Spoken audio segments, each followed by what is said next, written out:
দ্বিতীয় ধাপ হচ্ছে কাঁচা ও রান্না করা খাবার আলাদা রাখা। বাংলাদেশ নিরাপদ খাদ্য কর্তৃপক্ষ খাবার নিরাপদ রাখতে 5টি পরামর্শ প্রদান করেছেন। তাই বাসাবাড়িতে অথবা হোটেলে খাবার নিরাপদ রাখতে অবশ্যই মেনে চলুন এই 5টি ধাপ। প্রথমটি হলো পরিষ্কার পরিচ্ছন্নতা বজায় রাখা। পরিষ্কার পরিচ্ছন্নতা বজায় রাখার মাধ্যমে খাদ্যকে নিরাপদ রাখতে পারেন। যে খাবারটি বাজার থেকে কিনে নিয়ে আসবেন, যেমন ধরুন শাকসবজি বা ফলমূল, মাছ, মাংস, তা রান্না করার পূর্বে বা প্রসেস করার পূর্বে ভালো করে পরিষ্কার করে নেওয়া।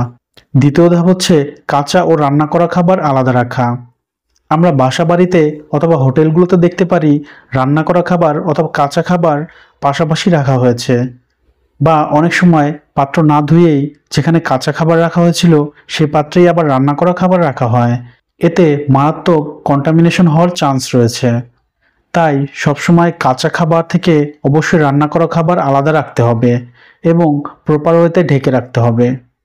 এবার 3 নম্বর ধাপটি হচ্ছে সঠিক তাপমাত্রায় নির্দিষ্ট সময় ধরে রান্না করা।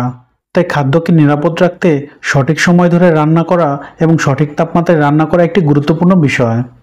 4 নম্বর ধাপটি হচ্ছে খাদ্যকে সংরক্ষণ করতে হলে নির্দিষ্ট তাপমাত্রায় সংরক্ষণ করতে হবে।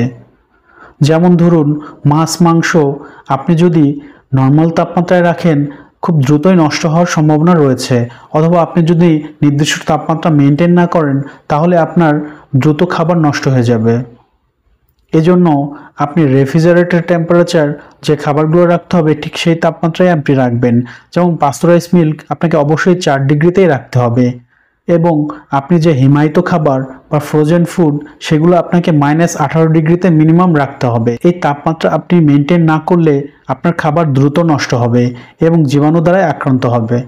5 নম্বর ধাপটি হচ্ছে আপনি যে খাবারটি তৈরি করবেন সেই খাবারের উপকরণ অবশ্যই পরিষ্কার পরিচ্ছন্ন এবং ভালো হতে হবে, এবং যে খাবারটি তৈরি করবেন সেই খাবারের জন্য যে পানি ব্যবহার করবেন সেটি অবশ্যই নিরাপদ হতে হবে।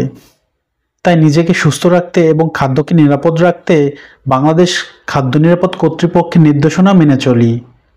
এমন আরও স্বাস্থ্য ও পুষ্টি বিষয়ক ভিডিও পেতে আমার চ্যানেলটিকে সাবস্ক্রাইব করে সঙ্গেই থাকুন। পরবর্তীতে কী ধরনের ভিডিও দেখতে চান জানিয়ে দিতে পারেন কমেন্টসে।